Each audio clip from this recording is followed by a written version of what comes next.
오늘 예배를 위해서 잠시 기도하도록 하겠습니다.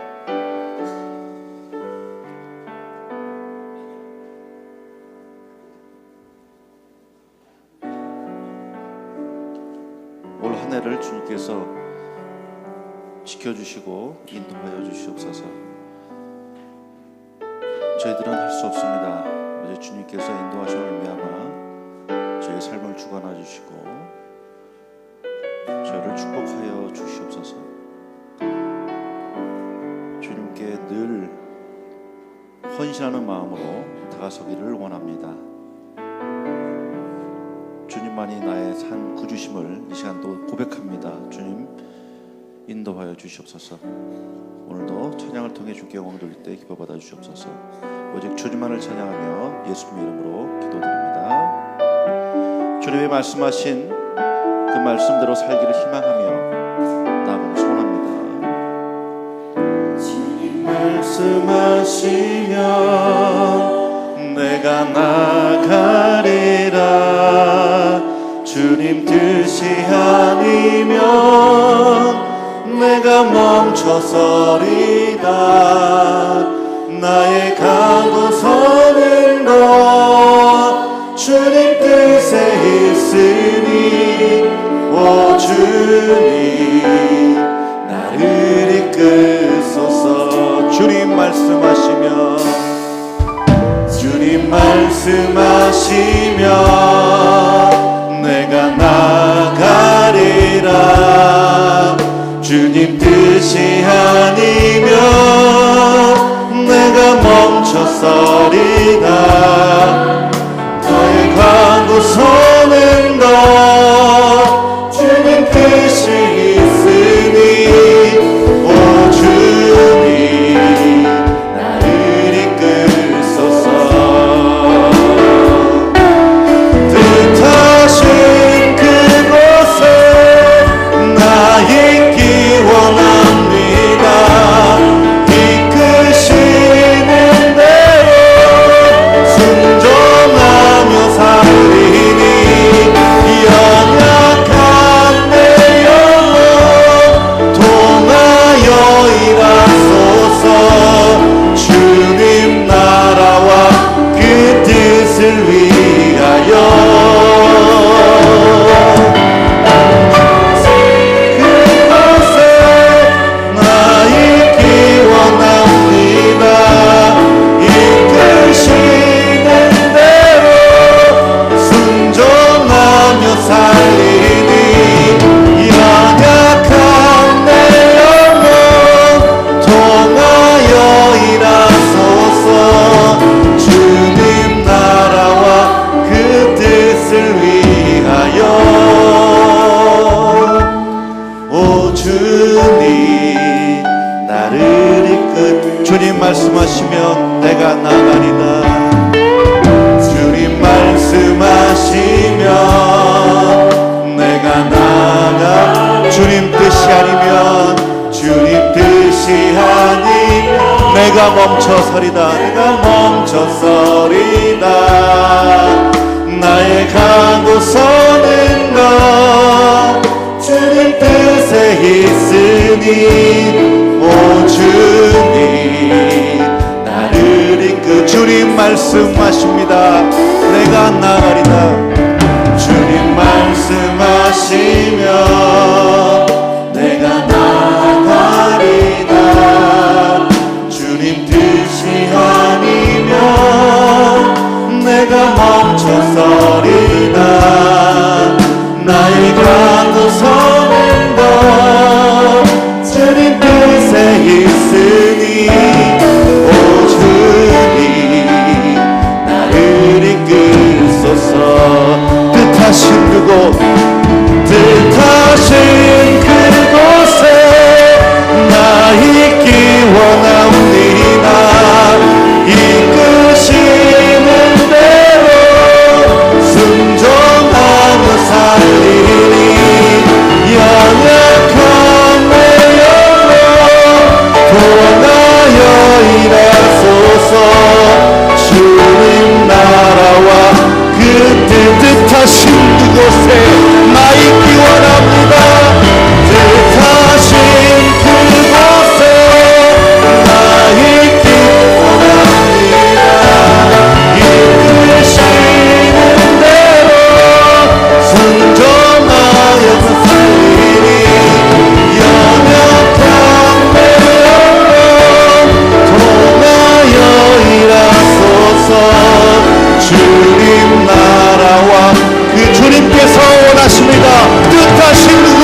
나를 이끄소서.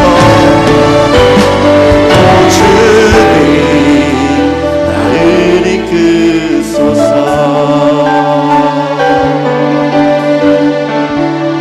나의 마음 받으소서. 오셔서 주님의 저소 삼으소서. 나의 전부이신 주여 내 맘을 받아주소서. 나의 맘 받으소서. 오셔서 주님의 저소 삼으소서.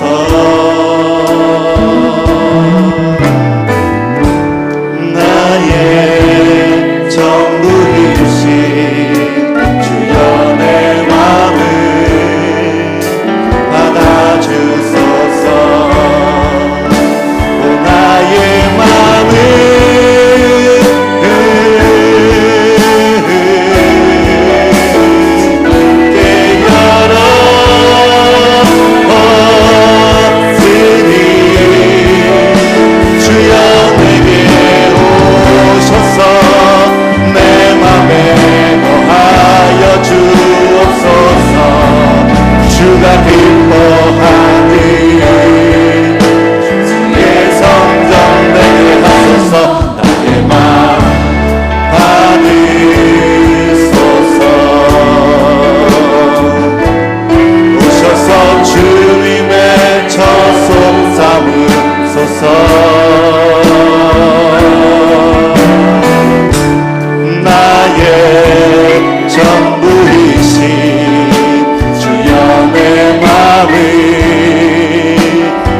나의 마음 받으소서.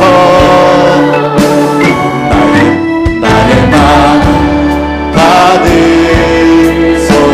오시어서 주님의 저소 삼으소서. 주님의 저소 삼으소서.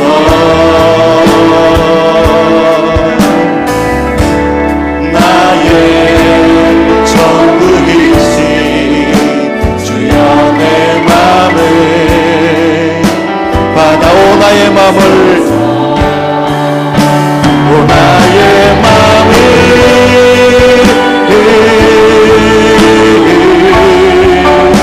주님께 열었으니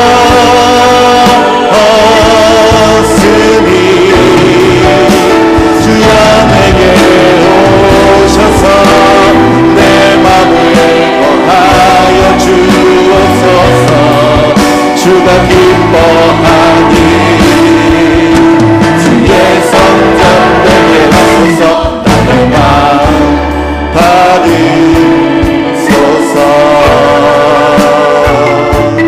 오셔서 주님의 저소 삼으소서. 나의 전부이신 주여 내 맘을 받아. 나의 마음 받으소서. 나의 마음 받으소서.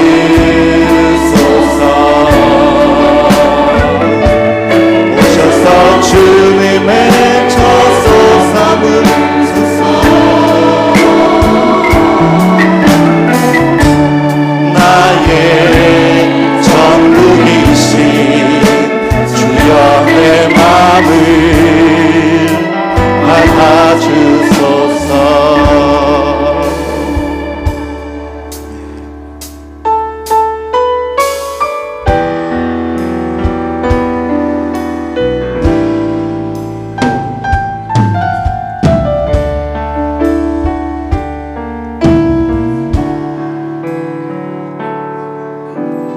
지으시니가 하나님, 나를 부르시니가 하나님, 나를 부르시니가 하나님, 나를 보내시니도 하나님, 나를 보내시니도 하나님, 나의 나 된 것은 다 하나님 은혜라. 나의 달려갈 길 다가도록 나의 마지막 고백 나의 마지막 고백 다하도록 나로 그 십자가 품게 하시니 나의 나 된 것은 다 하나님 은혜라. 날 향한 은혜 주님의 은혜 불길 없는 그 영원한 주님의 은혜 내 삶을 애워 사는 하나님의 은혜 하나님의 은혜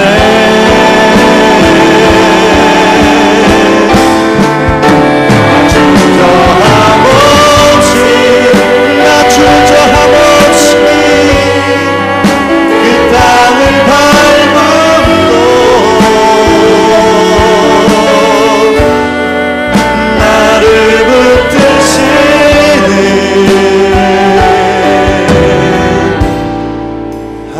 하나님의 나를 지으시니가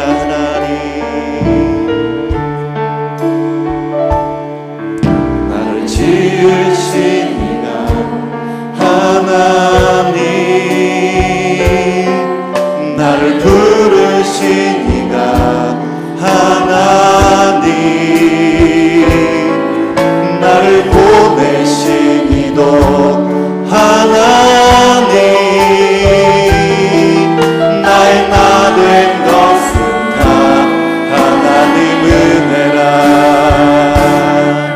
나의 달려갈 길 다가도록 나의 마지막 고백 다하도록 나로 그 십자가 품게 하시니 나의 나 된 것은 다 하나님. 우리 단결하셔서 한량없는 주님의 은혜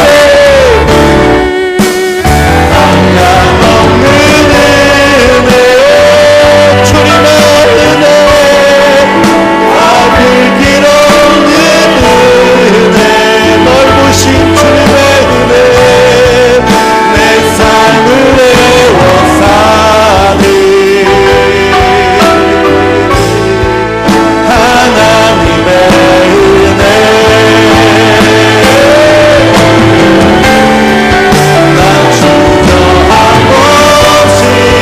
나 주저함 없이 그 땅을 밟음도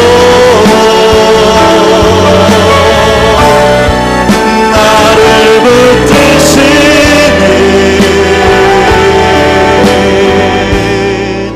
하나님의 은혜 하나님의 은혜를 생각하며 우리 큰 박수를 영광 올려드립니다. 아멘.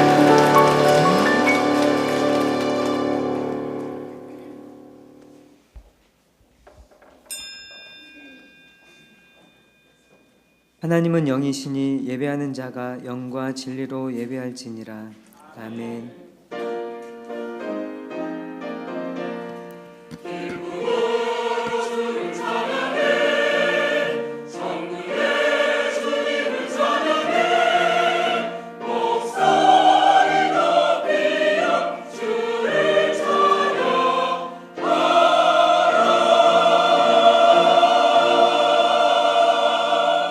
신앙 고백합니다. 나는 전능하신 아버지 하나님 천지의 창조주를 믿습니다.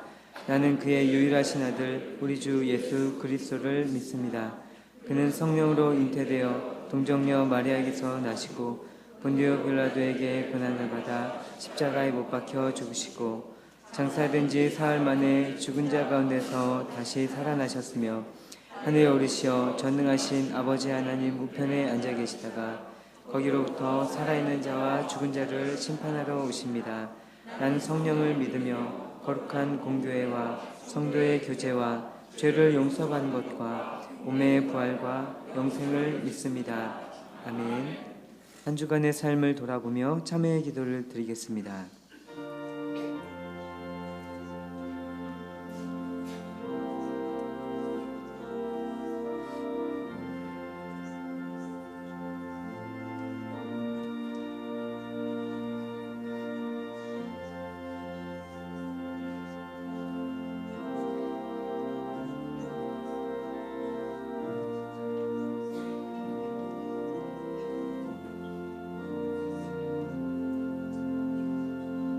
우리는 그리스도 안에서 그의 은혜의 풍성함을 따라 그의 피로 말미암아 속량 곧 죄사함을 받았느니라. 아멘.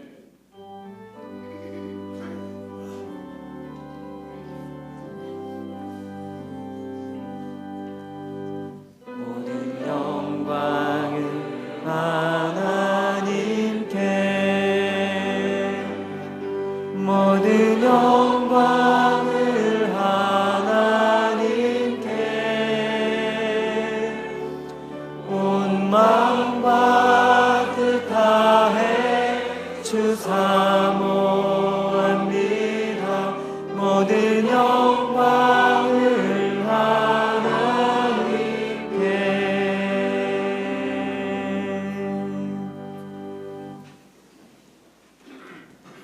제1은 너는 나 외에는 다른 신들을 내게 두지 말라.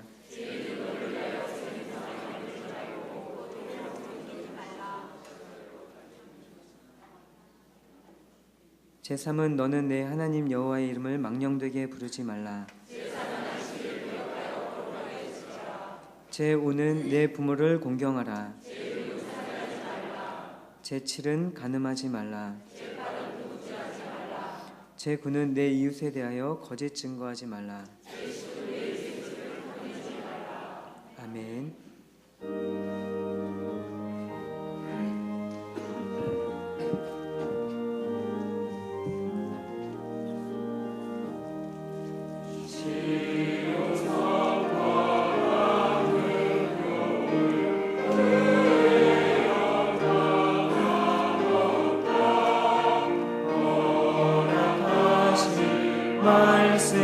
말씀대로 주가 진을 세웠다. 모서 위에 세운 교회 흔들 자가 누구랴.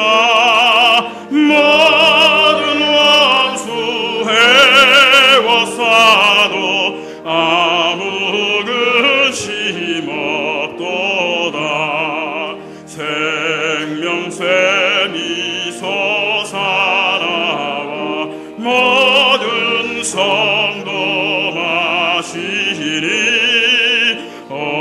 언제든지 흘러넘쳐 부족함이 없도다.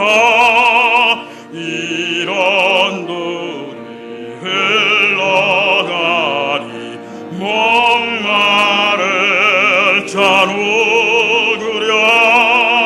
주의 은혜 풍족하여 넘치고도 넘친다. 주의 은혜 내가 받아 시온 백성 되는 때 세상 사람 비방해도 주를 찬송하리라. 세상 헛된 모든 영광 아침 안개 같으나 주의 자녀 받을 복은 영원 무궁하도다. 아멘. 다 함께 기도드리겠습니다. 환난을 당하여 부르짖을 때에도 피할 것을 허락하시고 고난 속에서 절망할 때에도 소망으로 채워주시는 우리 주 하나님 아버지, 오늘도 우리 지친 심령이 새 힘을 받아 회복되기를 원하시어 복된 나라를 허락하시며 귀한 예배의 자리로 인도하여 주신 줄을 믿습니다. 감사를 드립니다. 이 귀한 예배의 자리에 나와 있는 우리 모두들, 이 시간 우리 겉모습만 이 자리를 채우고 있지는 않은지 우리의 마음을 돌아보게 하여 주시옵소서. 오직 우리의 마음이 정결하게 하시고 정결되게 하시어 주님이 기뻐받으시는 예배를 드리게 하여 주시옵소서. 오늘도 우리의 마음속에 우리를 근심되게 하고 걱정되게 하는 많은 문제를 갖고 이 자리에 나왔습니다. 먼저 이 모든 문제를 통하여 주님이 우리에게서 원하시는 뜻이 무엇인지를 이 시간 깨달아 알게 하여 주시옵소서. 찬송을 부를 때 주님의 뜻을 알게 하시고, 세우신 목사님 강단에서 말씀 주실 때 가모른 메마른 땅 같았던 우리 심령이 갈급한 심령이 되어서 아멘으로 말씀을 받아 오늘 이 자리에서 우리 문제를 해결할 수 있는 해답없고 가는 축복이 임하여 주시옵소서. 또한 주님이 뜻하신 사역을 이루시고자 은혜의 자리에 세움받은 많은 직분자들은 기쁨으로 헌신하며 직분 감당하게 하시어 저희들의 삶이 감사와 기쁨으로 충만되게 하여 주시옵소서. 주님이 축복하심이 저희들의 삶 속에서 넘쳐나게 하실 때 주님이 살아 역사하심이 증거되게 하여 주시어서 믿지 않은 많은 영혼들이 깨달아 주님을 영접하여 참 자녀 장손과 되는 역사가 이루어지게 하여 주시옵소서. 행여나 이 자리에 나와 있으면서 목적이 없이 그저 사모함이 없이 그저 예배에 참석만 하고 돌아가는 심령이 하나도 없게 하시고, 예배 가운데서 주님 은혜로 문제가 해결됨을 믿고 감사하며 기뻐 돌아가는 우리 모두 되게 하여 주시옵소서. 예배를 통하여 우리가 참 성도로서 날로 성숙되게 하시고, 어디를 가든지 주의 자녀로서 부끄러운 행동하지 않게 하시고 겸손하게 하시고 세상에서 그리스도의 본을 보이며 주의 제자로서 바로 서게 하여 주시어 장차 천국에서 큰 상급 받고 칭찬받는 우리 모두 되게 하여 주시옵소서. 오늘도 이 귀한 예배를 하여 찬양으로 헌신하는 주의 자녀들을 축복하여 주시옵소서. 저들의 심령이 먼저 성령으로 충만하게 하시고 사모한 마음으로 뜨겁게 찬송할 때 주님 기뻐 받으시고, 성도들은 마음이 열리며 심령이 옥토같이 되게 하사 목사님을 통하여 주시는 말씀을 아멘으로 받고 순종하며 회개의 자리로 나아가 우리 영혼이 회복되게 하여 주시옵소서. 찬양을 인도하는 지휘자님을 더 크게 축복하사 저희 심령이 누구보다도 뜨겁게 하시고, 지휘자 그 뜨거운 심령이 모든 대원들에게 전달되어 아름다운 찬양을 부를 때 모두 우리들 은혜의 자리로 나아가며 믿음이 회복되며 성령 충만, 은혜 충만, 사랑이 넘치는 교회 되게 하사 어두운 세상을 밝게 비추며 소망의 자리로 인도하는 우리 교회 되게 하여 주시옵소서. 이 모든 사역을 앞장서 인도하시는 나가시는 오계강 담임 목사님을 축복하시어 늘 도양하시며 굳게 받아주시고, 동역하는 모든 교역단원들과 모든 직분자들에게도 성령 충만되게 하시어 주신 사명 힘써 감당하실 때 우리들의 삶이 나날이 변화되며 주님에게로 더 가까이 나아가시게 하시어 2019년에는 우리가 소망하는 모든 것이 주님의 은혜 속에 성취되게 하시고 주님께 더 큰 영광을 올려드리게 하여 주시옵소서. 이 모든 기도의 제목들이 주님의 은혜와 사랑으로 성취됨을 굳게 믿고 감사드리며 우리를 끝없이 사랑하시는 우리 주 예수 그리스도를 받들어서 감사 기도드렸습니다.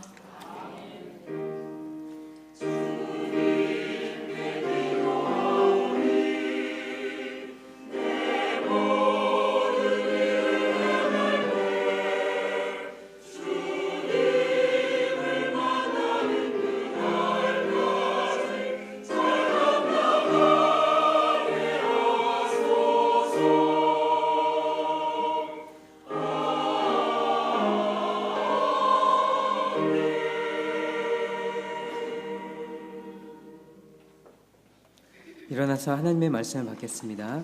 오늘 우리에게 주시는 하나님의 말씀은 요한계시록 21장 1절부터 8절 말씀입니다. 또 내가 새 하늘과 새 땅을 보니 처음 하늘과 처음 땅이 없어졌고 바다도 다시 있지 않더라. 또 내가 봄에 거룩한 성 새 예루살렘이 하나님께로부터 하늘에서 내려오니 그 준비한 것이 신부가 남편을 위하여 단장한 것 같더라. 내가 들으니 보좌에서 큰 음성이 나서 이르되 보라 하나님의 장막이 사람들과 함께 있음에 하나님이 그들과 함께 계시리니 그들은 하나님의 백성이 되고 하나님은 친히 그들과 함께 계셔서 모든 눈물을 그 눈에서 닦아주시니 다시는 사망이 없고 애통하는 것이나 곡하는 것이나 아픈 것이 다시 있지 아니하리니 처음 것들이 다 지나갔음이로라. 보좌에 앉으신 이가 이르시되 보라 내가 만물을 새롭게 하노라 하시고 또 이르시되 이 말은 신실하고 참되니 기록하라 하시고 또 내게 말씀하시되 이루었도다. 나는 알파와 오메가요 처음과 마지막이라. 내가 생명수 샘물을 목마른 자에게 값없이 주리니 이기는 자는 이것들을 상속으로 받으리라. 나는 그의 하나님이 되고 그는 내 아들이 되리라. 그러나 두려워하는 자들과 믿지 아니하는 자들과 흉악한 자들과 살인자들과 음행하는 자들과 점술가들과 우상 숭배자들과 거짓말하는 모든 자들은 불과 유황으로 타는 못에 던져지리니 이것이 둘째 사망이라. 아멘.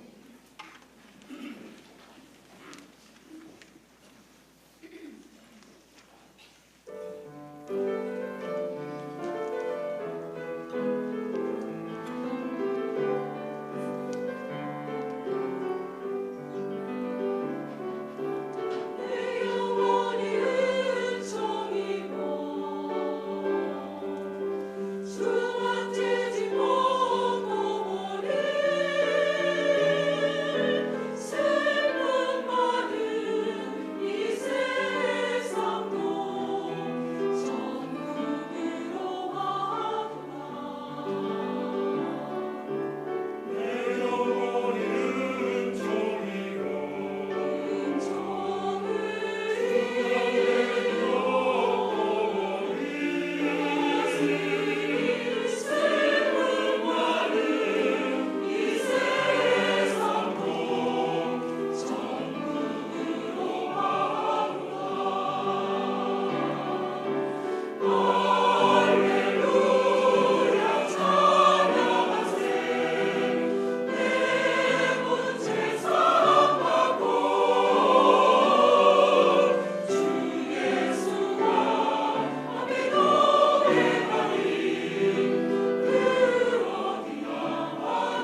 우리 하나님께서 이 귀한 찬양을 기쁘게 받으신 줄로 믿습니다. 오늘 저와 여러분들이 드리는 예배도 우리 하나님 기뻐 받으시는 예배 되기를 축복합니다.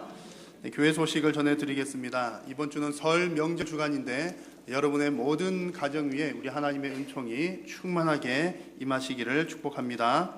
또 가정마다 명절에 기쁜 일들이 더 많이 생기기를 바랍니다. 2월 목회 일정을 여러분 잘 참고하셔서 또 여러분 신앙에 유익이 있기를 바랍니다. 특별히 11일부터 대신방을 시작을 하도록 하겠습니다. 각 교구별로 교구장님들께서 중심이 되어서 진행을 하시겠는데요. 우리 산무신방으로 신방을 하도록 하겠습니다. 가능하면 각 가정에서 신방을 한 번씩은 받으시는 것이 좋겠고요. 산무신방이라고 하는 것은 이제 신방 대원들을 최소화해서 세 가지가 없다는 뜻인데, 신방 대원이 없고 감사헌금 봉투가 없고 식사 대접이 없다, 그런 의미입니다. 신방 대원이 전혀 없다는 의미가 아니라 누가 이제 같이 가시긴 가셔야 되지 않겠습니까? 그래서 신방을 하기 위해서 가장 적절한 그런 상황을 만들기 위해서 예를 들면 신방 대원들이 이제 경우에 따라서는 많은 분들이 함께 가셔서 좋은 경우도 있지만, 또 경우에 따라서는 이제 꼭 필요하신 분들만 가셔야 그 가정에 꼭 필요한 기도 제목을 함께 나눌 수 있기 때문에 그런 면에서 신방 대원이 없다는 의미고요. 또 신방 감사헌금은 물론 이제 원하시는 분들은 그 자리에서 하셔도 되지만 주일에 예배 시간에 하나님께 드려도 되겠습니다. 또한 식사 대접에 대한 부담 갖지 않도록 하시기 위해서 그래서 신방을 받는 데 있어서 정말 꼭 필요한 신방의 요소 외에 부담이 되는 요소들은 최소화하기 위해서 산무신방으로 진행을 합니다. 그래서 신방 시간도 가능하면 길지 않는 것이 좋겠고요. 우리 각 가정에서 필요를 따라 교구장님께 요청을 하셔도 되겠고, 또 교구장님이 또 연락하셔서 신방을 한번 하면 좋겠습니다. 그러면 부담 없이 또 가정을 한번 정도 오픈하셔서 함께 기도하고 또 예배하는 시간 가지시면 여러분 가정에 또 크게 복된 일이 될 줄로 믿습니다. 16일과 23일에는 성경 통독 학교가 있습니다. 오전 9시부터 오후 6시 정도까지 진행이 되고요. 겨울에 2번, 여름에 2번을 참여하시게 되면 성경을 전체를 일독을 하시게 되는 겁니다. 그래서 특별히 토요일에 시간을 정한 것은 직장 다니시는 분들, 평일에 또 교회의 성경 공부 프로그램 참여 못 하시지만 토요일에는 꼭 한번 시간 내셔서 오시기 위해서 이렇게 시간을 토요일 시간으로 잡았습니다. 혹 이제 2주 가운데 한 번만 참여하기를 하실 수 있는 분들도 오셔서 자유롭게 참여하시면 되겠습니다. 수료증은 4번을 다 참여하셔야 드리긴 하지만 여러분 자유롭게 참여하실 수 있습니다. 그래서 잘 참고해 주시고 또 많이들 오시면 좋겠습니다.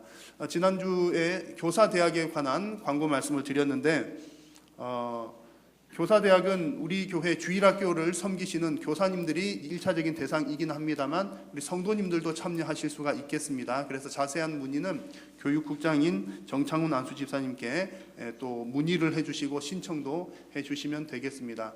본래는 이게 각 지역별로 여러 교회들이 연합을 해서 진행을 하는 것인데 우리 교회에서는 최소 인원이 40명 이상 50명 정도가 되어야 하는데 이제 지난주까지 신청 들어온 우리 교사들과 성도님들 숫자가 50명이 훌쩍 넘었습니다. 그래서 본래 이제 총회에서 하는 1년 과정을 우리 교회 형편에 맞게 2년으로 맞추었고요. 보통 이제 토요일에 진행을 하는데 주일 오후 시간으로 맞추어서 우리 교회와 이제 총회가 연합을 해서 진행을 합니다. 그래서 매 학기마다 2회 정도 교수님들 오셔서 또 강의를 하는 시간도 있고요. 앞으로 진행되는 상황도 또 광고를 드리도록 하겠습니다. 그래서 교사 아니신 분들도 혹 관심 있으신 분들은 신청을 해 주시면 되겠습니다. 그리고 차량 안내에 관한 안내 말씀을 드립니다. 오늘부터 35인승 버스가 차량이 운행이 되었습니다. 조금 더 큰 버스로 운행을 하게 된 것은 여러 가지 이유들이 있습니다만 우리 주차 공간을 조금 더 확보하기 위해서 이유도 있습니다. 그래서 차량 운행 노선표를 보시고 혹 이제 내가 이 차량 근처에 계시는 분들은 개인차 대신에 교회 버스를 이용하실 수 있으면 또 주차 문제 해소에도 또 많은 도움이 될 줄로 압니다. 참고해 주시기 바랍니다. 특별히 3월 8일부터 10일까지 진행될 우리 40주년 기념하여서 진행하는 말씀 사경회를 위해서 여러분 많이 기도해 주시고 또 기대해 주시기를 바랍니다. 오늘 점심 식사는 박성일 안수 집사님, 승영이 권사님 가정에서 대접을 해 주십니다. 나머지 광고들은 주보를 참고해 주시기 바랍니다. 봉헌 찬송 드리겠습니다.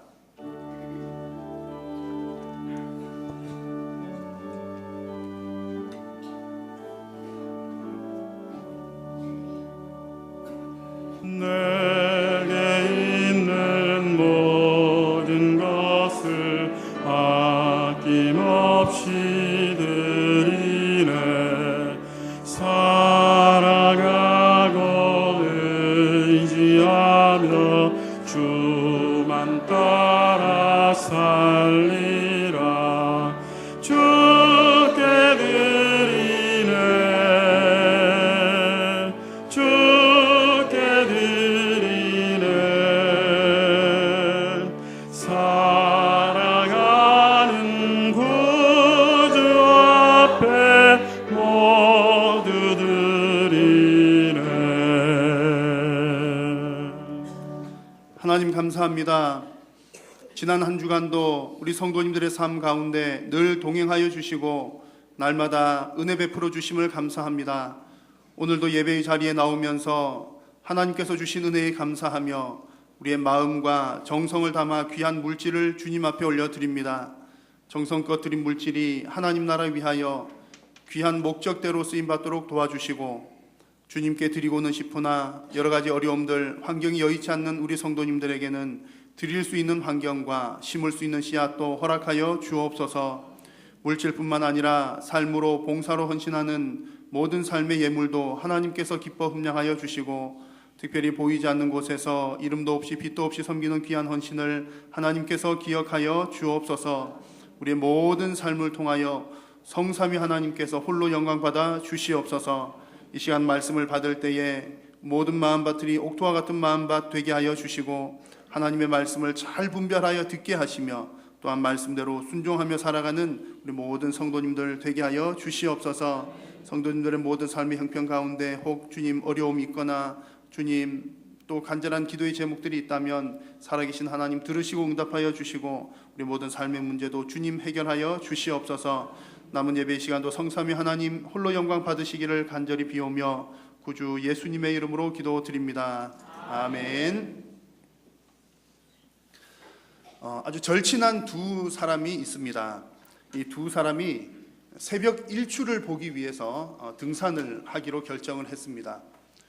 처음 가보는 산인데 일출을 보기 위해서 이제 친한 두 친구가 우리가 경주를 한번 하자. 누가 먼저 정상에 다다르는지 우리 아침밤 내기를 하자. 그러고서 이제 그 등산하는 경주를 시작을 합니다. 조건은 한 가지 도구만 사용해서 정상에 올라가는, 누가 빨리 올라가는가라고 하는 조건입니다. 등산 스틱을 사용하든지 무슨 로프를 사용하든지 필요한 것 한 가지만 가져가자 그랬습니다. 그래서 한 사람은 무엇을 가져갔는고 하니 일출 시간이 6시인데 6시 시간 늦지 않기 위해서 시간을 정확하게 맞추기 위해서 손목 시계를 준비를 해서 올라갑니다. 또 다른 한 친구는 정상까지 올라갈 방향을 잡기 위해서 나침반을 준비를 해서 올라갑니다. 그렇게 두 사람의 경주가 시작되었습니다. 시계를 가지고 간 사람, 나침반을 가지고 간 사람, 누가 더 빨리 정상에 올라갔을까요? 이 경주에 내기에서 이긴 사람은 나침반을 가지고 간 사람이었습니다. 처음 출발할 때는 출발은 시계를 가진 사람이 훨씬 빨랐습니다. 시계를 보고 또 열심히 뛰었습니다. 그런데 출발부터 나침반을 가진 사람은 출발부터가 늦었습니다. 왜냐하면 방향을 보고 가려고 한번 들여다보고 가야 하기 때문에 그렇죠. 그런데 산 중턱쯤 갔을 때에 열심히 달려가던 시계를 가지고 간 사람은 그만 길을 잃고 맙니다.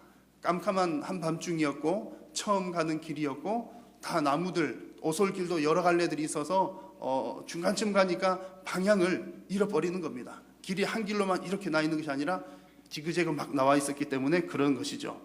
빨리는 달려갔지만 방향을 찾지 못하다 보니까 결국에는 비슷하게 가기는 갔지만 비스듬하게 올라가다가 결국에는 동틀 무렵쯤 되어서야 이제 눈으로 정상을 확인한 후에야 정상까지 갈 수가 있었습니다. 반면에 나침반을 가진 사람은 처음부터 늦었지만 또 중간중간에 확인을 해 가면서 올라가니라고 빨리 가지는 못하였지만 결국에는 방향을 잃지 않았기 때문에 오히려 제 시간에 정상에 도달할 수가 있었습니다. 여러분 잘 아시는 것처럼 속도보다 중요한 것은 방향입니다. 방향이 중요합니다. 이 이야기를 드리는 것은 우리 신앙생활도 마찬가지이기 때문에 그렇습니다. 신앙생활도 속도보다 방향이 중요합니다. 가장 중요한 것이 방향이죠. 여러분 신앙생활의 방향이 어디입니까? 하나님을 향해서 하나님을 바라보고 달려가는 것입니다. 그것이 신앙생활입니다. 그렇다면 하나님을 보고 달려갈 때 하나님의 방향을 찾을 수 있는 나침반은 무엇일까요? 기록된 하나님의 말씀이 나침반의 역할을 하는 것입니다. 그런데 간혹 성도님들 가운데 보면 나침반을 보고 하나님을 향해 찾아가는 것이 아니라 누군가의 옆에 있는 사람들의 이야기를 듣고 남 얘기를 듣고서 방향을 잡는 경우들이 있습니다. 왜냐하면 그것이 더 쉽기 때문에 그렇습니다. 여러분 그렇지 않습니까? 성경을 보고서 하나님이 어떤 분이신지 하나님께서 무엇을 기뻐하는 것인지 찾으려면 이 두꺼운 책 다 읽어야 되고요. 그냥 읽기만 하는 것이 아니라 해석도 해야 되고 또 정확하게 했는지 확인도 해야 되고 여러 가지 복잡한 면이 있습니다. 그런데 누구한테 물어보거나 누가 알려주는 얘기하면 가기가 훨씬 더 쉽습니다. 누군가에게 이렇게 이제 묻는다고 가정을 해보십시오. 집사님, 하나님께로 가는 방향이 어디입니까? 라고 물을 때 그 집사님이 믿음이 좋은 분이기 때문에 그래요, 하나님께로 가는 길은 저 길입니다. 저쪽으로 쭉 가시면 됩니다. 그 얘기를 들으면 가기 쉽죠. 쭉 그 방향으로 가면 되기 때문에 그렇습니다. 그런데 물론 그렇게 가도 하나님께 안전하게 잘 다다르는 경우들이 있을 수 있습니다.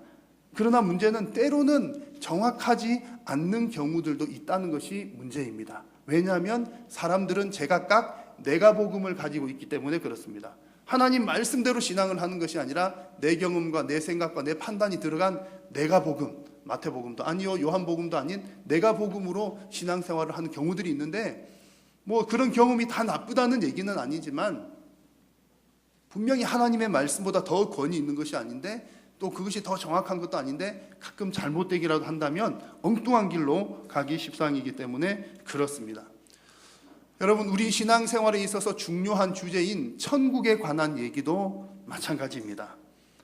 우리가 신앙생활을 하고 교회를 다니는데 가만히 보면 여러분 성경 말씀의 은혜를 받는 것이 아니라 다른 데 은혜를 받는 분들도 더 많으셔요. 목사님 우리 한일교회 갔더니 목사님 설교 말씀 하나님께서 전해주시는 그 대언하는 하나님 말씀의 은혜를 받았습니다 라고 하는 것보다 목사님 풍채가 좋으십디다 뭐 그런 분들, 제가 한 어깨를 하기 때문에 그런 경우들이 왕왕 있다는 얘기죠. 그래서 천국에 관한 얘기도 가만히 보면 여러분들 이제 성경 읽으시다가 천국에 관한 내용을 보시고 은혜 받으신 적이 있으십니까? 아마 그런 분들도 계시겠지만 많은 분들은 성경을 보다가 성경에 천국이 이렇게 나와 있구나, 하나님 말씀 달고 오묘하다 이런 경우보다는요 내가 본 천국 그런 것 간증을 듣고서 더 큰 은혜를 받는 분들이 꽤 많으십니다. 물론 그런 간증 들으면 참 재미있고 좋습니다. 저도 그런 간증을 대단히 좋아합니다. 힘이 되기도 하죠. 그러나 중요한 것은 그런 간증들은 참고용에 불과합니다. 그것이 진리가 될 수는 없다는 얘기입니다. 정확하게 가려면 성경 나침반을 잘 보면서 가야 한다는 그런 얘기입니다. 근데 사실 성경 나침반 보는 것이 쉬운 일이 아니긴 합니다. 그래서 오늘 함께 나눌 말씀도 우리가 흔히 생각했던 천국과 관련된 내용들로 함께 성경에서 말하는 부분을 살펴보려고 합니다. 그런데 성경에 있는 그대로만 말하면 여러분 천국이 생각보다 밋밋합니다. 썩 그렇게 은혜롭거나 맛있는 말씀이 아닐 수도 있습니다. 그런 신앙 간증에 비교하면 내가 천국에 가봤더니 이렇게 아름다웠어요, 내가 직접 본 것, 그 얘기 들을 때보다 천국 얘기는 조금은 밋밋할 수는 있습니다. 그럼에도 불구하고 우리 성도님들은 성경이 말씀하는 하나님께서 보여주시는 천국이 어떤 것인지를 정확하게 알 필요가 있습니다. 그래서 오늘 말씀을 통해서 여러분 천국에 대한 내용을 다시 한번 정확하게 정리를 잘하는 시간 되시기를 바랍니다. 여러분 장차 예수님께서 재림하시고 나면 완전한 천국이 임할 줄로 믿습니다. 여러분 아멘이십니까? 예수님 재림하시면 이제 완전한 천국, 영원한 천국이 내세 천국이라고 하죠. 완전한 영적인 천국이 시작이 됩니다. 자, 오늘 본문에 읽을 때도 보면 이 천국을 묘사하는 듯한 표현이 두 가지가 나왔습니다. 하나는 1절 말씀에 보시면 새 하늘과 새 땅이라고 하는 표현이 나왔고요. 2절 말씀을 보시면 새 예루살렘 성이라고 하는 표현이 나왔습니다. 자, 여러분 새 하늘과 새 땅이 천국일까요? 새 예루살렘이 천국일까요? 둘 다가 천국일까요? 오늘 말씀의 결론을 먼저 말씀을 드리면 이렇습니다. 성경에 있는 내용을 그대로 보시면 흔히 우리가 생각하고 있는 그 천국은 새 하늘과 새 땅은 천국을 일컫는 표현이고요. 새 예루살렘 성은 어린 양의 신부, 곧 하나님의 성도들, 하나님의 백성들, 교회를 일컫는 말입니다. 새 하늘과 새 땅은 천국, 새 예루살렘 성은 성도와 교회. 일단 이 정도를 해놓고 하나하나 의미를 한번 살펴보겠습니다. 우선 새 하늘과 새 땅에 관한 말씀이 1절 말씀에 나오죠. 한번 같이 읽겠습니다. 또 내가 새 하늘과 새 땅을 보니 처음 하늘과 처음 땅이 없어졌고 바다도 다시 있지 않더라. 아멘. 예수님 재림하시고 나면 새 하늘과 새 땅이 열립니다. 성도들이 그토록 오랫동안 고대하고 기다렸던 새 하늘과 새 땅입니다. 천국이 시작이 되는 거죠. 그런데 여러분 여기서 천국이라고 하는 말을 여러분 정확하게 아실 필요가 있습니다. 우리가 흔히 말하는 천국의 정확한 표현은 하나님 나라입니다. 천국은 무슨 나라죠? 천국이라고 하는 말을 그대로 보면 하늘나라인데 성경에 나오는 내용은 하늘나라가 아니라 본래는 하나님 나라입니다. 예수님께서 천국을 말씀하셨을 때 천국이 임하였다 이렇게 말씀하신 것이 아니라 하늘나라가 임하였다 말씀하신 것이 아니라 하나님 나라가 임하였다 이렇게 말씀을 하셨습니다. 하늘나라라고 하는 이 천국은 디모데 후서에 한번 나오는 경우를 제외하면 마태복음에서만 나오는 표현입니다. 그러니까 천국은 거의 마태복음에서만 나온다 이렇게 생각을 하셔도 되겠습니다. 하늘나라 천국이라고 하는 표현은 마태복음에만 나온다는 얘기입니다. 왜냐하면 이 마태복음은 유대인들 성도들을 대상으로 쓰여진 책입니다. 유대인들은 하나님이라고 하는 이름을 부르는 것을 매우 불경스럽게 생각했고 조심스럽게 생각을 했습니다. 그래서 하나님 나라라고 하는 말, 하나님이 들어가니까 너무 조심스러워서 하늘나라라고 부른 겁니다. 그래서 마태복음에만 하늘나라라고 천국이라고 되어 있고 나머지 복음서에서는 하나님 나라라고 되어 있습니다. 그런데 우리에게도 익숙한 표현이 하늘나라죠, 천국. 그러다 보니까 천국 그러면 자꾸 우리가 생각드는 것이 어떤 장소적인 개념으로 이해하는 것이 자꾸 이해를 하게 됩니다. 천국이 익숙하기 때문에 그렇죠. 그러나 여러분 천국은 정확하게 말하자면 장소적인 의미라기보다 장소가 없다는 얘기는 아닙니다. 장소적인 의미라기보다 하나님의 통치가 이루어지는 곳이 천국입니다. 믿으십니까? 하나님의 통치가 이루어지는 모든 곳이 하나님 나라, 곧 하늘나라 천국입니다. 이런 내용을 기본으로 해서 여러분 하나님 말씀을 보시면 새 하늘과 새 땅이 이런 뜻이로구나 라고 하는 것을 여러분 이해하실 수가 있습니다. 새 하늘과 새 땅, 새 것이라는 말이 들어간 걸 보니까 본래 뭐가 있었다는 거죠? 헌 것도 있었다는 얘기죠. 본래 있던 하늘과 땅이 있었다는 얘기입니다. 그래서 1절 말씀 보면 그것을 처음 하늘과 처음 땅이라고 표현을 했습니다. 자, 그러면 처음 하늘과 처음 땅은 언제적 하늘, 언제적 땅이며 새 하늘과 새 땅은 또 어떻게 그것과 다를까요? 성경의 이야기를 보면 참 놀랍습니다. 성경의 이야기가 처음 하늘과 처음 얘기, 새 하늘과 새 땅 얘기로 쭉 이어지는 얘기입니다. 창세기 말씀을 보시면 하나님께서 태초에 천지를 창조하십니다. 그렇죠? 하늘과 땅을 창조하셨습니다. 태초에 하늘과 땅 얘기가 나옵니다. 하늘과 땅을 창조하시면서 또 모든 피조물들을 만드시면서 하나님의 나라를 시작하셨습니다. 하나님 나라를 세우신 거예요. 그런데 그 나라에 아담과 하와의 불순종으로 인해서 죄가 들어왔습니다. 그래서 오늘 본문에 나오는 처음 하늘과 처음 땅이라고 하는 것은 죄가 들어온 상태의 하늘과 땅을 말하는 겁니다. 그 죄는 하나님과의 단절을 가져왔습니다. 죄 때문에 인간은 더 이상 하나님과 함께 할 수가 없습니다. 하나님은 더 이상 인간들과 함께 할 수가 없습니다. 무엇 때문에요? 죄 때문에. 하나님은 지극히 거룩하신 분이기 때문에 그렇습니다. 그러나 하나님은 여전히 사람들을 사랑하시죠. 사람이 죄를 지었지만 여전히 아담을 사랑하시고 하와를 사랑하십니다. 그래서 가지고 또 지어 입히시고, 그 성경의 쭉 역사를 보면 그 죄를 해결하시는 역사가 성경의 이야기들입니다. 그래서 그 성경의 죄를 해결하는 것의 가장 중심에 예수님이 계신 것이고, 성경의 전체의 내용은 바로 예수님을 드러내는 것이 성경의 내용입니다. 그리고 그 성경의 역사의 마지막 장면이 바로 오늘 읽은 내용, 새 하늘과 새 땅을 보여주는 장면이라는 거죠. 그래서 성경은 여러분, 창조에서 시작해서 새 창조로 마무리가 됩니다. 창세기 1장 1절에 태초에 하나님이 천지를 창조하시니라로 시작하여서 마지막 계시록 21장과 22장에서는 새 하늘과 새 땅을 창조하는, 새 창조하는, 곧 완성하는 일로 성경은 마무리가 됩니다. 여러분들 혹시 안 놀라시는지 모르겠는데 가만히 보시면 이 성경의 통일성이 얼마나 놀라운지 모릅니다. 여러분, 성경은 누가 적었습니까? 누가 지으셨죠? 성령 하나님께서 지으셨습니다. 그 증거가 뭡니까? 지금 보여드리는 이 내용이 그 증거 가운데 한 가지입니다. 여러분, 사람이 썼다면 사람의 손을 통해서 기록을 하기도 했지만 가장 창세기부터 시작되는 내용을 모세가 썼다고 생각을 하고요, 마지막 계시록 내용을 요한이 썼다고 생각하면 모세와 요한과의 그 역사만 해도 1500년, 1600년이 됩니다. 근데 1500년, 600년 전 사람과 그 이후 사람이 어떻게 이렇게 입을 맞춰서 이렇게 딱 맞게 쓸 수가 있겠습니까? 성령 하나님께서 감동하셨기 때문에 이 일이 가능한 것입니다.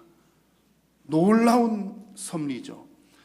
태초에 있었던 이 창조는 하나님께서 없는 것에서 있는 것으로 창조를 하신 창조의 사건이라면, 마지막에 이루어지는 새 창조는 그 창조가 조금은 성격이 다릅니다. 없는 것에서 있는 것으로 만드는 것이 아니라 죄가 있는 것을 죄가 없는 것으로, 그 상태를 바꾸는 것이고요, 죄 때문에 멀어졌던 관계를 가까운 관계로 바꾸는 그 관계의 변화가 바로 새 창조의 특징입니다.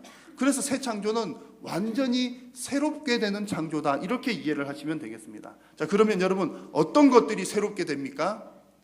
만물이 다 새롭게 됩니다. 모든 피조물들이 다 새롭게 되는데, 그 가운데 가장 중요한 새롭게 되는 대상이 무엇이냐면 바로 사람입니다. 사람. 여러분, 이 사실을 잘 기억하셔야 됩니다. 나중에 새하늘과 새 땅에서 모든 것들이 다 새 것이 되는데, 그 새 것 중에서도 제일 좋은 새 것이 뭐라고요? 사람, 나. 여러분들도 새 사람이 될 줄로 믿습니다. 그래서 혹시 여러분 이마에 주름이 13개 있으신 분들은 천국에서 새 사람 되면, 주름이 아름다울 수도 있죠. 있을지 없을지 모르겠지만 어쨌든 가장 아름다운 사람, 새 사람으로 우리의 몸도 영혼도 변화가 될 줄로 믿습니다. 사람의 변화가 가장 중요한 이유가 뭐냐면요, 모든 피조물들은 사람을 위해서 지어졌기 때문이고, 여러분 지금 보면 미세먼지니 뭐니 그런 것들도 있지만 온갖 자연들이 다 훼손되고 오염됐잖아요. 그 오염이라고 하는 표현이 이제 성경적인 우리가 환경 오염뿐만 아니라 성경적인 측면에 볼 때도 자연 만물이 저주를 받았습니다. 저주를 받은 이유가 뭐냐면 사람의 죄 때문에 그래요. 피조물들은 죄도 없는데 창세기 말씀 보시면 아담과 하와가 죄를 지어서 땅이 저주를 받는 장면이 나옵니다. 그러니까 모든 피조물들이 잘못되는 것도 사람 탓이라는 얘기죠. 그러니까 그 변화에 있어서 가장 중요한 핵심은 사람의 변화다, 그런 얘기입니다. 그래서 여러분, 장차 완성될 하나님의 나라, 새 하늘과 새 땅, 천국은 완전히 새롭게 된 성도들이 영원토록 하나님을 즐거워하면서 살아가는 곳이 바로 천국입니다. 중요한 것은 변화된 성도들이 있는 곳이다, 그런 면이 중요합니다. 그래서 오늘 계시록 21장과 22장은 그 마지막에 모든 변화된 성도들의 모습, 새하늘과 새 땅의 모습들을 그리고 있는데요, 특별히 이 성도들이 어떤 모습으로 변화되는지를 곳곳에서 기록을 합니다. 먼저 3장 말씀을 보시면 이런 변화가 있습니다. 하나님이 함께 계신다. 3절 말씀에 하나님이 함께 계신다라고 하는 표현이 3번이나 반복이 됩니다. 무슨 얘기냐면 천국은 죄로 인해서 하나님과 함께 있지 못했던 사람들이, 죄 때문에 우리가 하나님과 관계가 멀어졌다고 했잖아요. 그 사람들이 이제 다시 하나님과 함께 거할 수 있는 곳이 천국입니다. 또 4절 말씀 보시면 천국은 죄 때문에 생겨났던 사망, 애통, 곡하는 것, 아픈 것이 없는 곳이 바로 천국입니다. 이런 곳이 바로 장차 완성될 하나님의 나라 새 하늘과 새 땅입니다. 자, 여러분 이런 천국을 소망하십니까? 아멘 소리가 작으시네요. 여러분 천국은 하나님과 함께 거하는 곳이고 천국은 죄와 사망이 없는 곳입니다. 그런 곳에 여러분 그런 천국을 소망하십니까? 조금 커지긴 하셨지만 아직까지 안 그래요. 왜 그런지 제가 그 이유를 잘 압니다.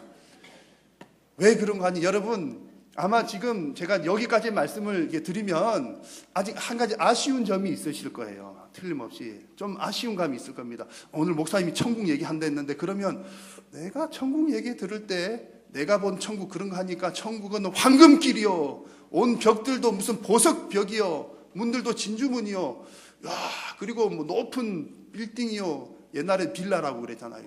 고급 빌라요. 그런 게 있다고 했는데 왜 그 얘기 안 하시고 하나님이 함께 하신다. 지금도 하나님 함께 하시는 것 같기도 한데 뭐 죄와 사망이 없다, 그건 잘 모르겠는데.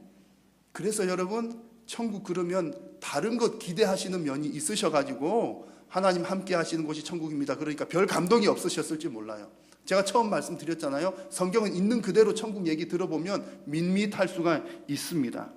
자, 여러분 성경에는 황금길 얘기가 나올까요? 안 나올까요? 갑자기 이렇게 질문하니까 헷갈리시죠? 나오긴 나오잖아요. 오늘 요한계시록에도 있습니다. 18절 말씀에 보시면 그 성곽은 벽옥으로 쌓였고 그 성은 정금, 순금으로 되어 있더라 그랬고요. 21절 말씀 보니까 그 성의 길도 정금, 순금이다 이렇게 되어 있습니다. 자, 그런데 여기서 중요한 것이 있습니다. 지금 여기에 온통 길도 금이고 성곽도 벽옥이고 문들은 진주이고 온통 순금으로 되어 있는 이 성의 이름이 무엇입니까? 새 예루살렘 성입니다. 새 예루살렘 성이 이렇게 되어 있다는 거고요. 여기서 우리가 놓치지 말아야 할 부분이 있는데 이 새 예루살렘 성이 과연 우리가 거하게 될 공간적인 의미에서의 천국인가? 라고 하는 겁니다. 제가 서두에 먼저 결론을 먼저 말씀드렸죠. 새 예루살렘이 무엇인가? 여러분 성경을 정확하게 읽으셔야 됩니다. 2절 말씀을 함께 읽겠습니다. 또 내가 보매 거룩한 성 새 예루살렘이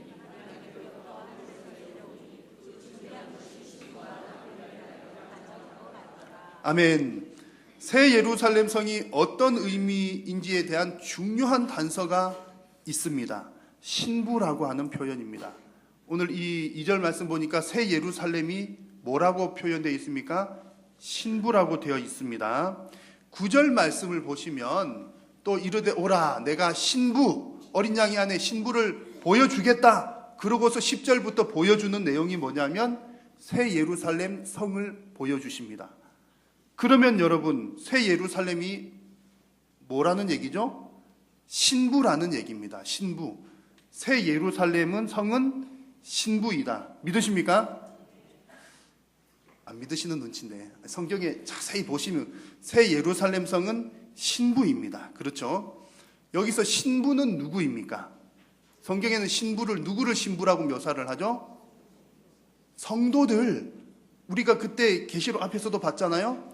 주님의 신부는 우리 성도들, 신구약의 모든 성도들, 하나님의 백성들, 교회. 여기서 말하는 교회란 한일교회라고 하는 어떤 뭐 건물이나 어느 지역의 교회를 말하는 것이 아니라 하나님의 백성을 통칭하는 교회, 공교회.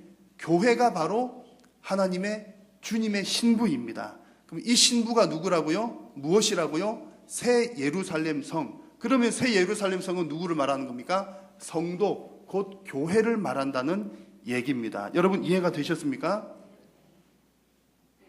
근데 이 새 예루살렘 성이 어디에 있습니까? 새 하늘과 새 땅에 있는 거예요. 완성된 하나님의 나라에 있는 겁니다. 그래서 우리가 생각할 때 천국은 새 예루살렘 성은 천국이야, 천국을 묘사하는 거야, 이렇게 생각을 하면 한 30% 정도 만든 얘기예요.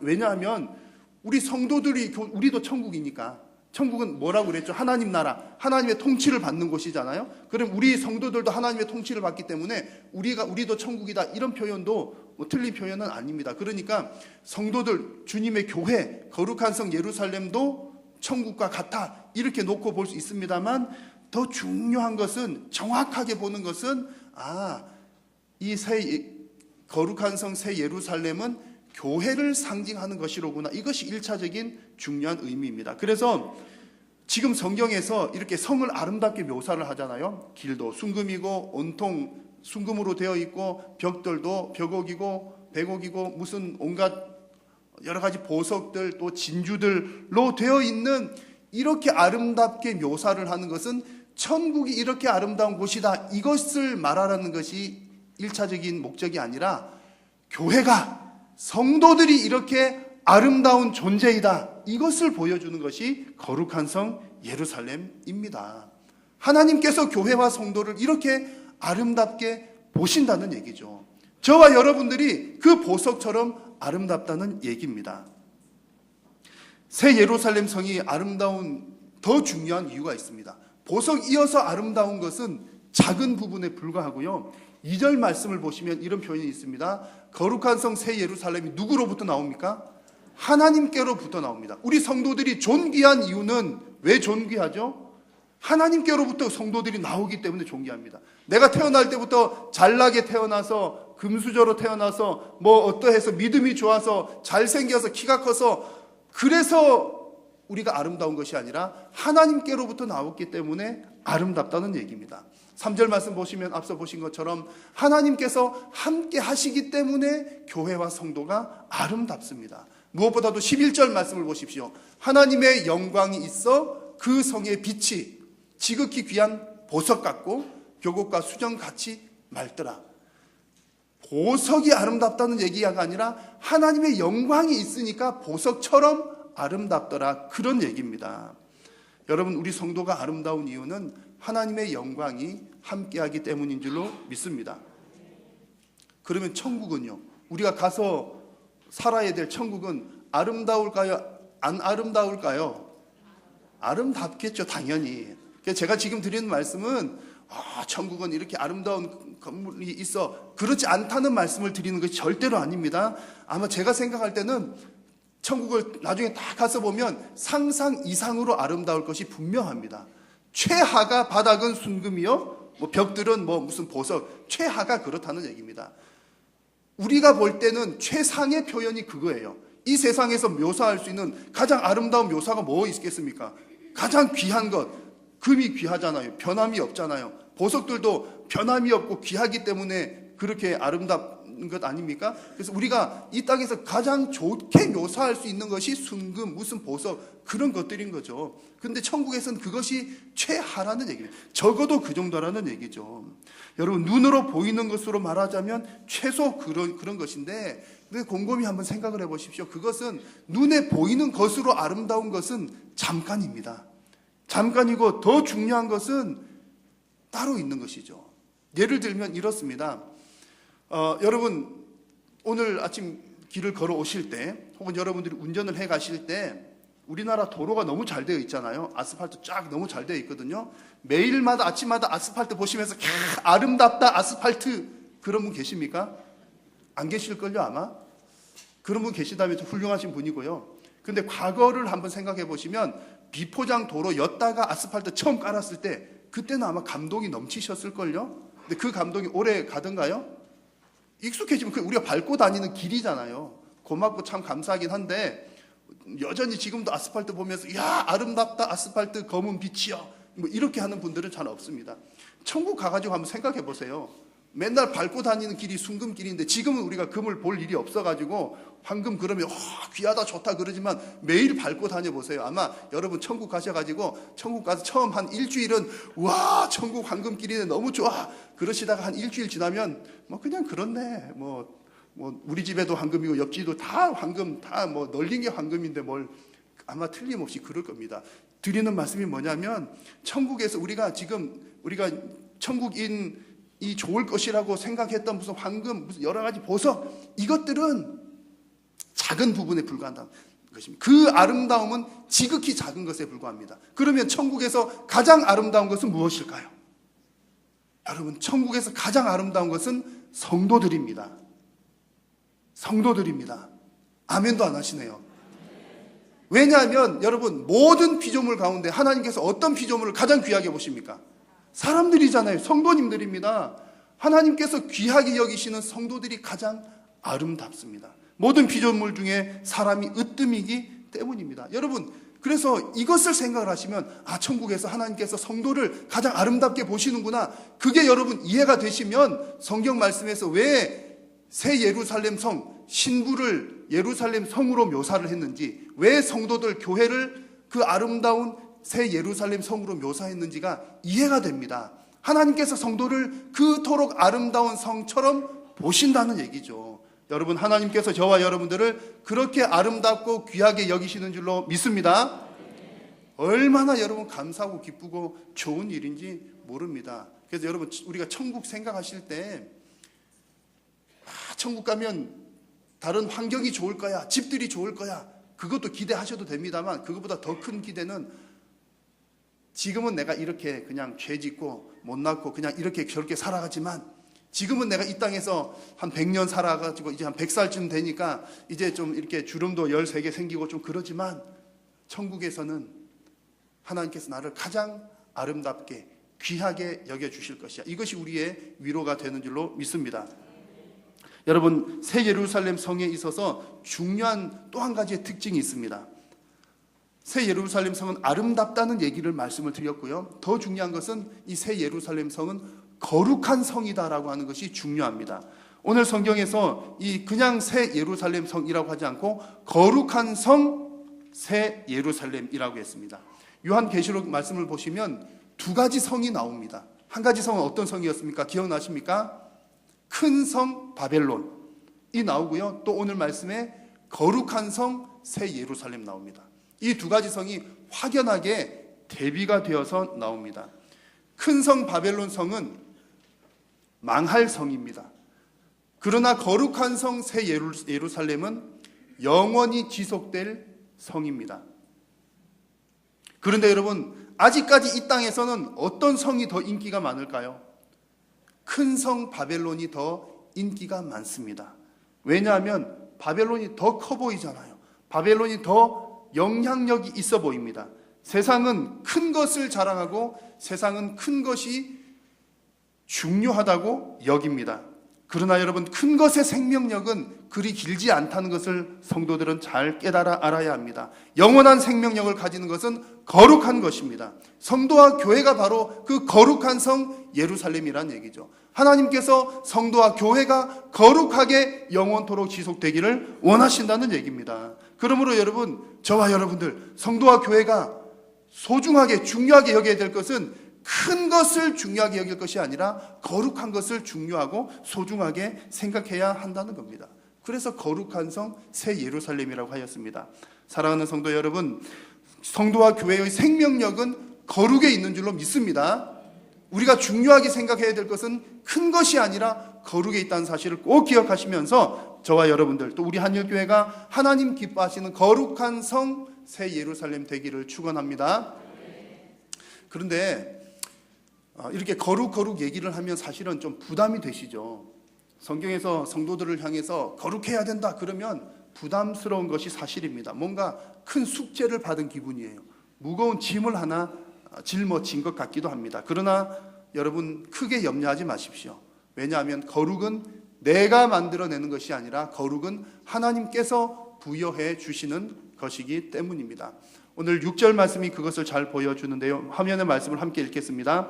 또 내게 말씀하시되 이루었도다. 나는 알파와 오메가요 처음과 마지막이라. 아멘. 잘 아시는 말씀이죠. 알파와 오메가. 알파와 오메가라는 말은 처음과 끝이라는 말입니다. 근데 하나님께서 알파와 오메가라는 말씀은 하나님은 처음도 계셨고 나중 끝에도 계신다, 이런 의미이기도 합니다만 더 중요한 의미가 있습니다. 하나님께서 알파와 오메가가 되신다는 것은 처음 시작하신 하나님께서 끝까지 이루신다는 말씀이 바로 하나님께서 알파와 오메가가 되신다는 말씀입니다. 빌립보서 말씀도 한번 같이 읽겠습니다. 너희 안에서 착한 일을 시작하신 이가 그리스도 예수의 날까지 이루실 줄을 우리는 확신하노라. 아멘. 여러분, 우리 성도가 거룩하게 되는 것은 내가 거룩하게 만들어서 내가 거룩하게 되는 것이 아닙니다. 그렇게 할 수도 없는 노릇이죠. 그러나 우리 하나님께서 성도를 거룩하게, 끝까지 거룩하게 하시는 줄로 믿습니다. 우리가 성도가 할 일은 무엇입니까? 거룩하게 하시는 그 하나님 신뢰하는 것입니다. 그 하나님의 말씀에 순종하는 것입니다. 그리고 그 말씀대로 살기로 결단하면 성령 하나님께서 도우셔서 성도된 저와 여러분들을 거룩하게 하실 줄로 믿습니다. 여러분, 오늘 우리는 장차 완성될 새 하늘과 새 땅, 또 거룩한 성 새 예루살렘이 무슨 뜻인지를 살펴보았습니다. 장차 완성될 그 거룩한 성 새 예루살렘은 지금 현재를 살아가는 저와 여러분들의 본질적인 모습이기도 합니다. 그리고 하나님은 주님의 신부된 거룩한 성 새 예루살렘인 저와 여러분들을 그토록 아름답게 보시고 귀하게 여기십니다. 그래서 거룩한 성 새 예루살렘의 정체성을 가지고 날마다 믿음으로 승리하는 저와 여러분 다 되시기를 축복합니다. 기도하겠습니다. 하나님, 고맙고 감사합니다. 오늘도 부르셔서 영광 받아주셔서 감사하고, 하나님 새하늘과 새 땅 거룩한 성 새 예루살렘을 알려주셔서 감사합니다. 성도된 저와 우리 모든 성도님들, 우리 한일교회 믿음의 공동체가 거룩한 모습으로 주님 오시는 그날까지 살아가게 하여 주시옵소서. 예수님의 이름으로 기도드립니다. 아멘.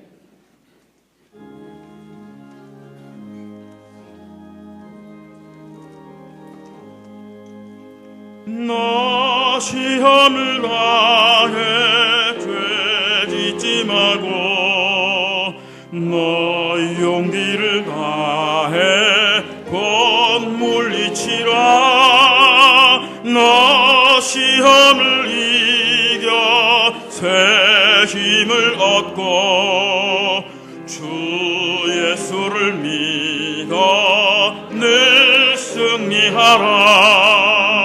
우리 구주의 힘과 그의 위로를 빌라. 주님 내 편에 서서 항상 도우시리. 내 친구를 삼가 잘 선택하고, 너 언행을 삼가 늘 조심하라. 너 열심을 다해 늘 충성하고, 온 정성을 다해 주 봉사하라. 우리 구주의 힘과 그의 위로를 빌라. 주님 내 편에 서서 항상 도우시리. 잘 이기는 자는 상 받으리니. 너 낙심치 말고 늘 전진하라. 내 구세주 예수 힘 주시리. 주 예수를 믿어 늘 승리하라. 우리 구주의 힘과 그의 위로를 빌라. 주님 내 편에 서서 항상 도우시리. 주 예수 그리스도의 은혜와 하나님 아버지의 크신 사랑과 성령님의 교통하심이 주님의 신부된 거룩한 성 새 예루살렘 우리 모든 성도님들의 머리 위에, 저들의 가정과 생업 위에, 우리 한일교회 위에 항상 함께 있을지어다. 아멘.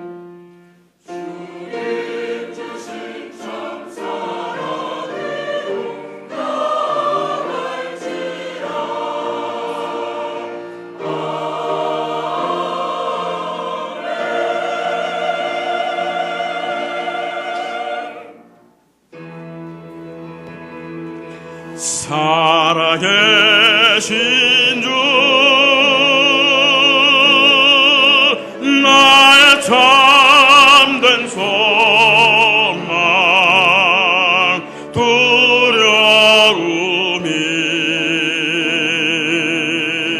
사